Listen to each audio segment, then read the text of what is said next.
25 years. And sometimes we wonder if inhabitants of the planet are really listening, and the governments in particular. But starting slowly to change, but it's too slow. And as I said at the end of my talk, the climate system is not a party with whom one can negotiate. So the climate system doesn't wait for the very slow movement of the international climate negotiation, both on the how to address the damages done already and promote adaptation, etc., and also promote the mitigation, which, as you rightly said, need to be there as well, because if there's a point beyond which adaptation will become either too costly or not, simply not possible. So adaptation needs to be complemented by mitigation. They go together. They need to be integrated as much as possible in the climate policies in the world. But I'm glad you are convinced already, and I hope many more will be convinced in the coming months and years, because indeed the Paris Agreement is a very important moment. The Jesuit, the useful Jesuit. As my predecessor used to say, Father Ben Neves, it's not so simple. In the 70s, when we invented CFCs, the Freon, DuPont chemical, made that chemical with chlorine. It was a nice chemical, but then it only took a few years to discover that it was boring a hole through the stratosphere and allowing ultraviolet radiation to come through, right?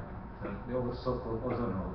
So in '87, countries came together in the Montreal Protocol and decided as a community to bring down CFC emissions. And it happened.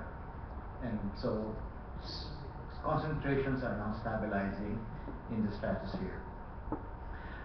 Carbon is not so simple. It's not so simple because it is the fuel of development. And so I think the challenge here is to decarbonize development. And that will not come easy. Even if we say renewables and all these alternatives are there, and this is where we need each other really, because this is a wicked problem. No, it is a wicked problem, and we have to come together, economists, financial engineers out there. How do we bring down these costs so that we can actually mainstream these things? Maybe we can do it on a nation-by-nation basis. I'm trying it in my campus, but it's still expensive, you know. How do you decarbonize the growth of a school? Because carbon is very much a part of who we are in the last, century. So it will take a while, and I'm just being practical here. I know the ideal is there, but I think people are coming around, and I'm glad that there are institutions and not just individuals who are getting into this. Anyway, I end my sermon there. Yeah, the sermon is about to end in about 5 minutes, and maybe Senator Alvarez, you can sit down with him if he decides to break bread with you over. No, I have a. Tina, I have a comment. Yes. The senator will sit down in deference to me. Let me just suggest, first of all, that as a Jesuit, he really makes a good scientist. He does. I'm not sure about being a Jesuit. Even I have a serious question. I refer in particular to Undersecretary Pama, or Admiral Pama, and it's a loaded question. Do you have the authority as the FEMA has in the United States? Well, I'd like to put the question in context, Your Excellency, in the sense that even if we do, I would not want to have that. No. The rationale for the question is if we would concentrate on a FEMA-like activity, we would be missing out on the 3 other thematic areas. Meaning, the FEMA is a reactive thing. And if we do that, we would be going back to the NDCC days, the National Disaster Coordinating Councils, wherein we would act with effective barring the capacity of FEMA, which we hope we would have. As it is right now, the situation we're having is we are looking at the whole gamut of disaster risk reduction management, which is the 4 areas from prevention and mitigation to the preparedness, the response, and then even recovery and rehabilitation. But if we do a FEMA thing, we will just be focused on response.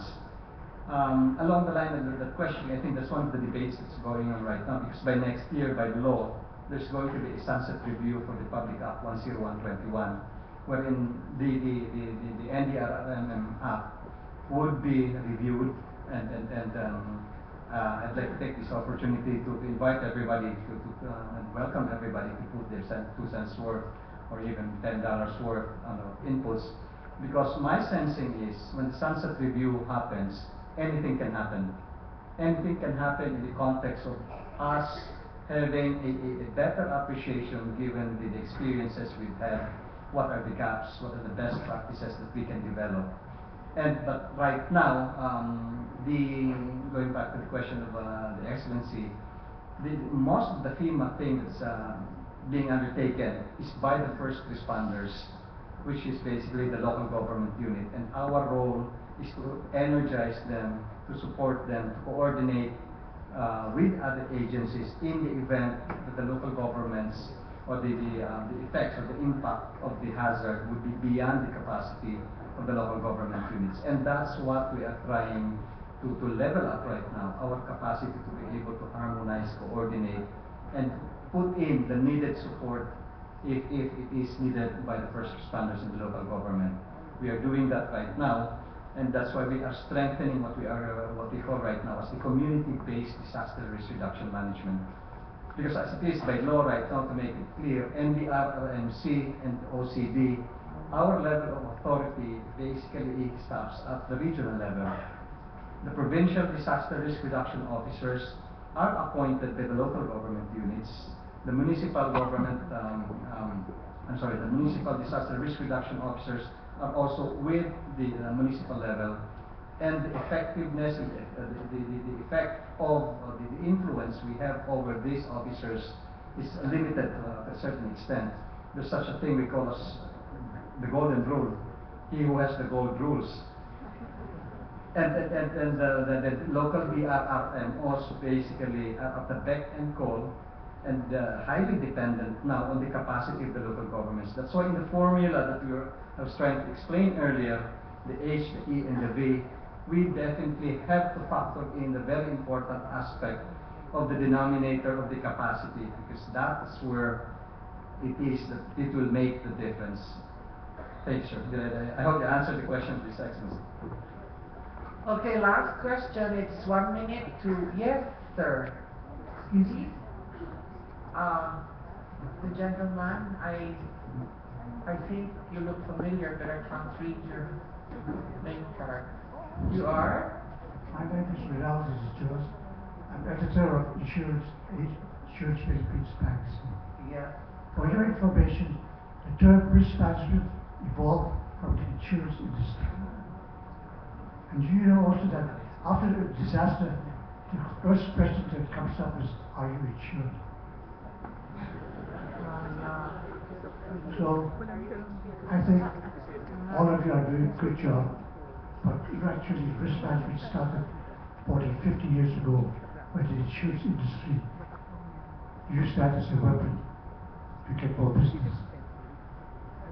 Because the term risk management includes risk identification, risk assessment, risk control, and risk transfer.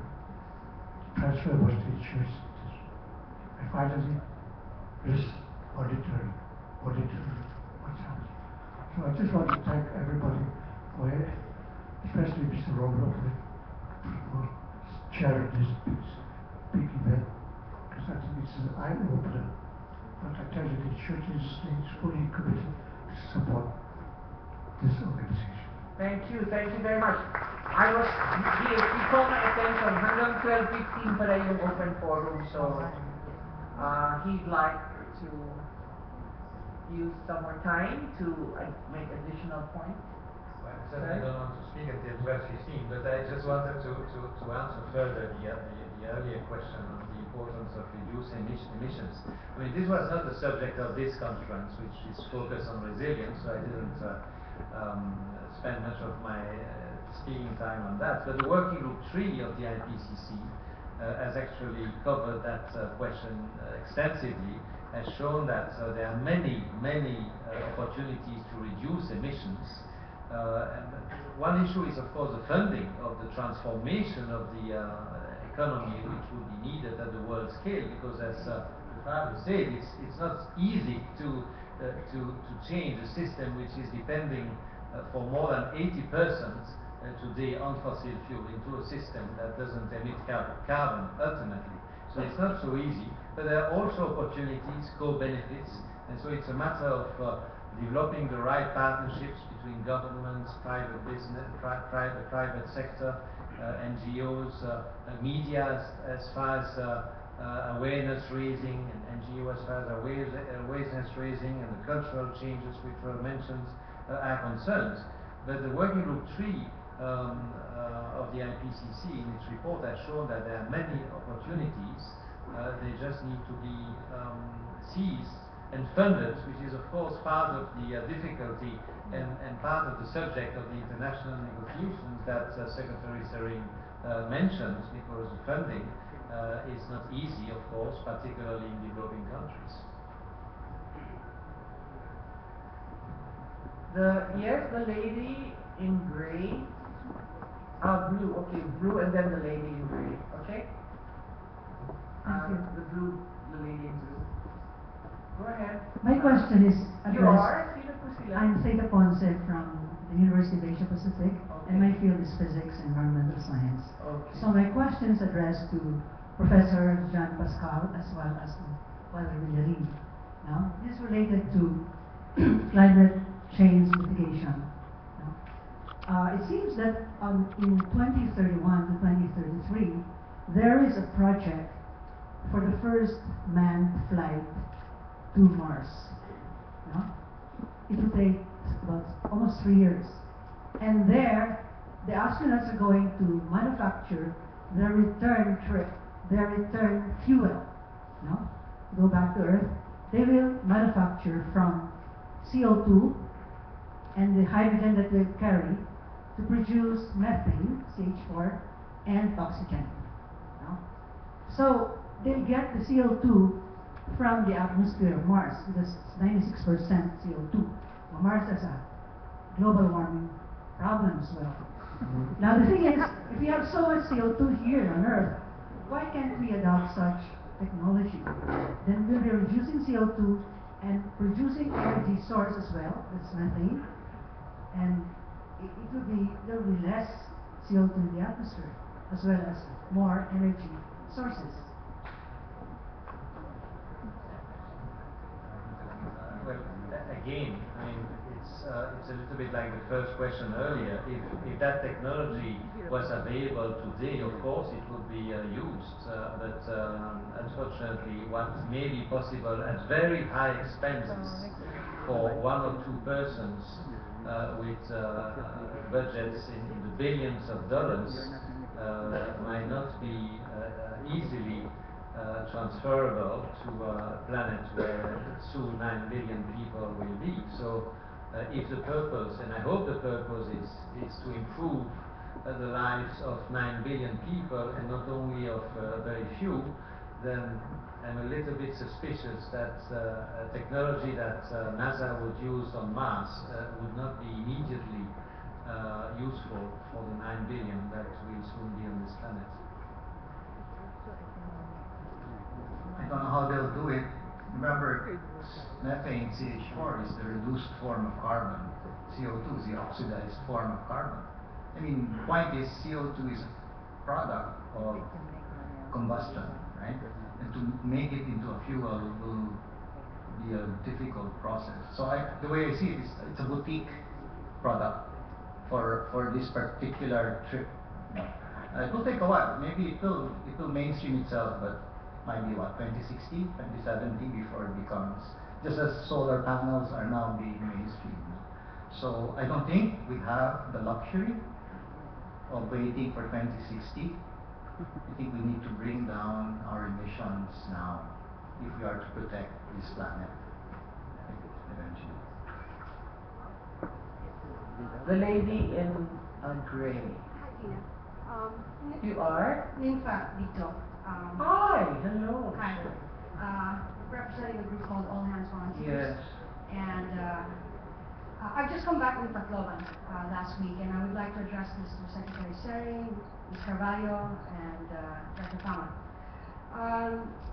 We're approaching the monsoon season, the typhoon season, and there are still a lot of families in the evacuation centers, the tent cities, from the airport and along that peninsula.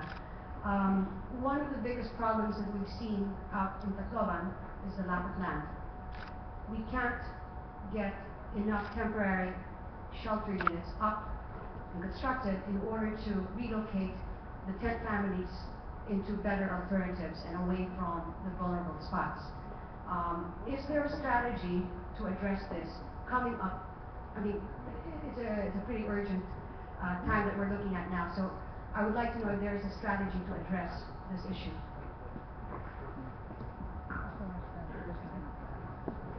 Who wants to? Yes, go ahead, the United Nations. Thank you for the question. It's actually taking our night of sleep. Can I give you a even worse information? By February, we made an assessment with the SWD on the areas that were used as evacuation centers. And only 10% of them can be reused again. Since then, we are trying to work on rebuilding and supporting as much as possible as we can the SWD and the Interior Development, DLI, and local government to improve the situation of the current evacuation areas that were used as evacuation centers. There's 26,000 people living in tents, and definitely they are worse than the ones that are living in transitional shelters, like bunk houses. We cannot say that's the best solution, bunk houses, but we definitely can say that they are much better than those that are living in tents. So what we are now trying to do is to create spaces, safe routes, and create alternative solutions in case we have to face a need for evacuation, massive evacuation of population, using other alternatives, but sometimes even moving population to other cities around. This is an emergency situation that's being discussed with Secretary Dinky, and it's being planned together. By the way, we have a meeting this afternoon around that with Secretary Pama, Secretary Palamavila, and Secretary Dinky, just to have a look. We are trying to size up what are really the numbers of each area that can be most effective and have a solution for each of them, and we are there to support. But the issue is a land availability, and apparently last week there was a stop on any moves to acquire land or expropriate land, and without the land we cannot build any more shelters. We are trying to build more temporary shelters, but we are constrained because of the land issue. I think I would agree to a certain extent on the statement that it's a land issue, and this redounds back to the aspect of building back better and safer education. Right now, on the basis of the hazard maps that we're looking at right now, there's really very limited land for where this relocation can be done. And there's also what you would call the economic and cultural aspect on some of these victims of Yolanda. To a certain extent, a number of them, there's also a resistance from being relocated, maybe for economic reasons and some other reasons. But as Luisa was saying earlier, we are not blind to those issues right now.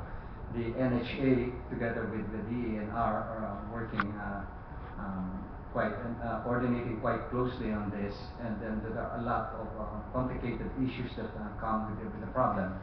but let it not be said that the desire and the will from our side is not there. This is an effort that we know right now that needs immediate attention, because from where I sit, that's one of the issues that I've been always raising. That's, you're right, it's now rainy season, and that's one of the things that we are also trying to coordinate with the local government units as to how we are addressing the needs of these victims who are living in the tent cities there. If I may add as well, when after Yolanda, there were a lot of people who had lands who volunteered to give their lands. And when we started, talking on whether we could start building, and there is nowhere to be found. It really is a tenurial problem, and even in the declaration in the no-build zone is very difficult to do. That's why when I made during my presentation is, do we ask them to leave or do we allow them to stay, and how to make them resilient? So this is the issue in Tacloban, not just in Tacloban and in other areas as well. When we do bank houses, it's very temporary, and maybe we should start looking at permanency, because we can build structure going up rather going sideways. So that will build more space rather than knowing that there's limitation on land. And I think that's one of the consideration moving forward. The President specifically said that we should do activities that will also not hamper your long-term plans, and make sure that you don't make any maladaptation strategies where we're doing. It really is a challenge in Tacloban, and that's why migration is also considered as a strategy as well. Yes, go ahead, and then we take two more questions. I want to add and reinforce the fact that the solutions will probably take longer, and we have to be patient and protect the people that are there and get the best of them to them, because there are social problems there. Really are. The area has one of the lowest scolarity in the country, and the children remain very little in school. So we have to prevent from education, protection, everything has to come together in a package for that. But we do have to accommodate the fact that it will take time. It will take time, because sometimes when you put all the hazard maps on the top of them, you will find small stripes of land that you can build. That happened in Pablo. That happened in Pablo in Davao Oriental. There was no land to do. They was affected by possibility of earthquake, landslides, fracturation of land. So it's complex. The Philippines is complex. We have to deal with that. We have to deal with other problems. This is, if you go to a Wikipedia of the Yolanda, you find that this is the 4 times bigger than Aceh in terms of house demand. It is 5 times bigger than Haiti. So definitely it's the biggest event that we have managing. We are very happy with the change of position of the government. It started with no-build zones, 40 meters. What is this? It's land code, water code. Water code protects water from people, not the other way around. So we saw it as a very good move, the government changing position from the 40 meters, which served a lot for many interests. And it's water code from safe and unsafe zones and control zones. So this was, for us, international community, we saw it a very good reaction, a strong capacity of the government to react and change positions that would not be really ensuring sometimes 40 meters. Does this ensure a security to a low-lying area? No, we can see that any surge can go much longer. It went to 1 kilometer. So what 40 meters ensure?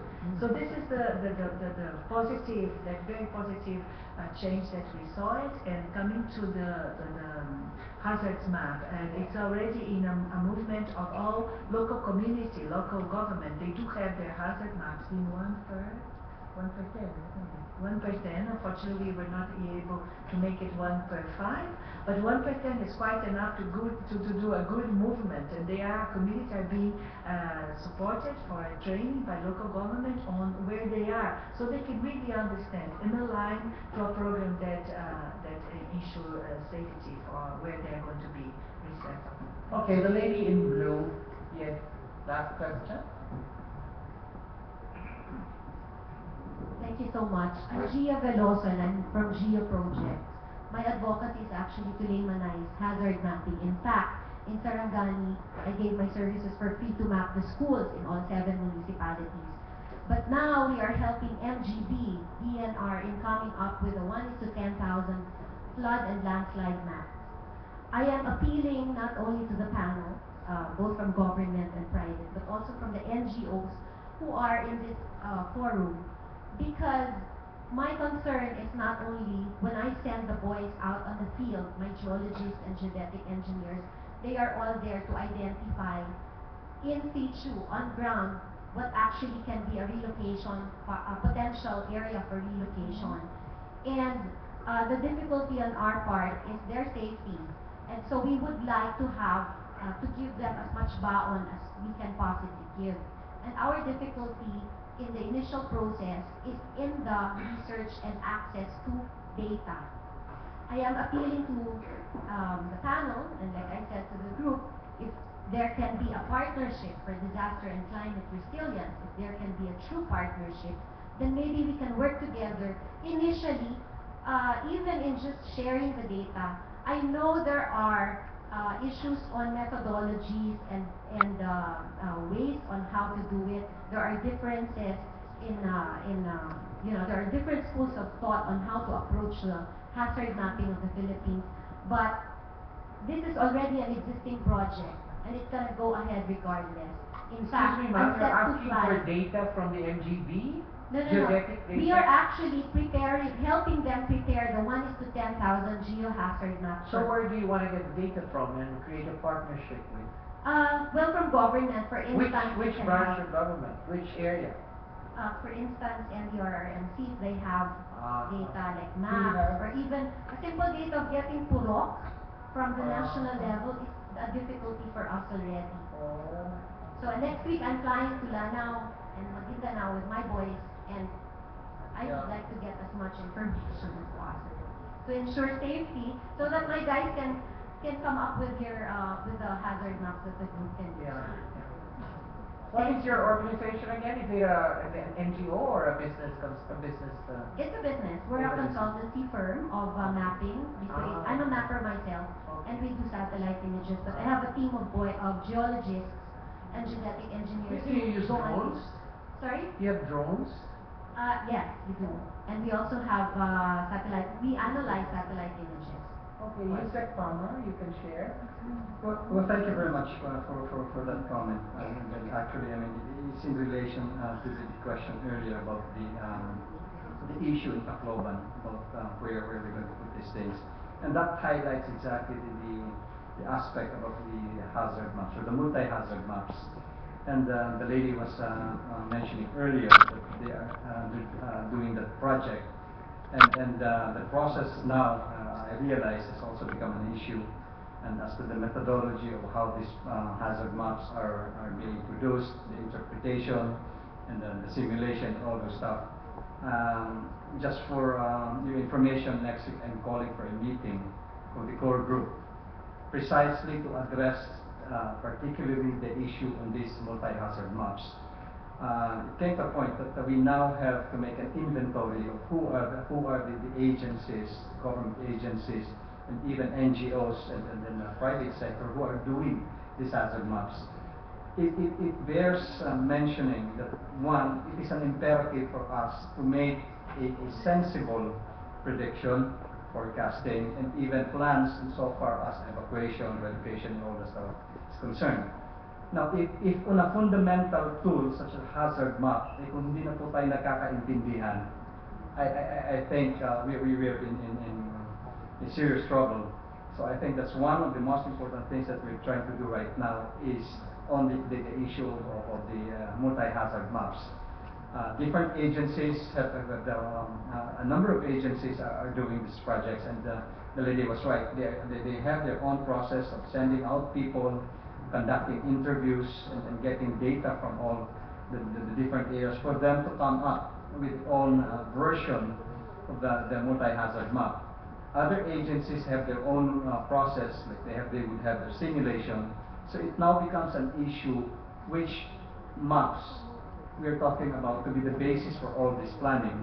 So I think I thought it incumbent upon ourselves at the NDRRMC to once and for all, let's all sit down together and discuss what exactly maps are we talking about, what maps where these things came up, make an inventory, and now maybe to a certain extent we would ask the government, the president for that, even for that matter, to say this is going to be the standard so far as multi-hazard maps are concerned. We know a number of agencies have their own respective mandates, and there is now some sort of a juxtaposition of where one's mandate ends and the other mandates begin. So I think partly our marriage here with the Secretary Serene would more or less tweak the process for us to be able to address this very, very important issue. Just to add, you need not go far. If the agency you're actually partnering is the right agency to get this data, which is DNR-MGB, most especially NAMRIA. And with respect to going to the local level, then you have to work closely with the LGU. And third, you can also go to DOST, PAGASA, PBOX, and other C-SCAN agencies. It's all there. And since you have the expertise, it will be easier for you to identify it first than we do. So I guess you're right that maybe we will share with you and share with us what you have, and we can work closely together with this. Thank you. Tim, just one short rejoinder. For the benefit of the lady, the meeting I said it's going to happen is practically who's going to be there are the members of the point persons of DOST, DILG, DSWD, NEDA, and that goes with the MGB, PBOX, and all the other agencies that basically need this data and who are doing these things. And we are going to discuss it, and I'm not going to allow people to go out of the room until we have a common thinking on how we're going to approach this. Mr. Romano, since you are the sponsor and you can invite them for lunch, or do you have a question? Administrative questions. There will be lunch. It will end at exactly 1:15 because we have to proceed. Yeah. And never fear, the lunch will be brought to you. We may even have some drones. But I don't want to end this session without thanking you, Tina, for participating.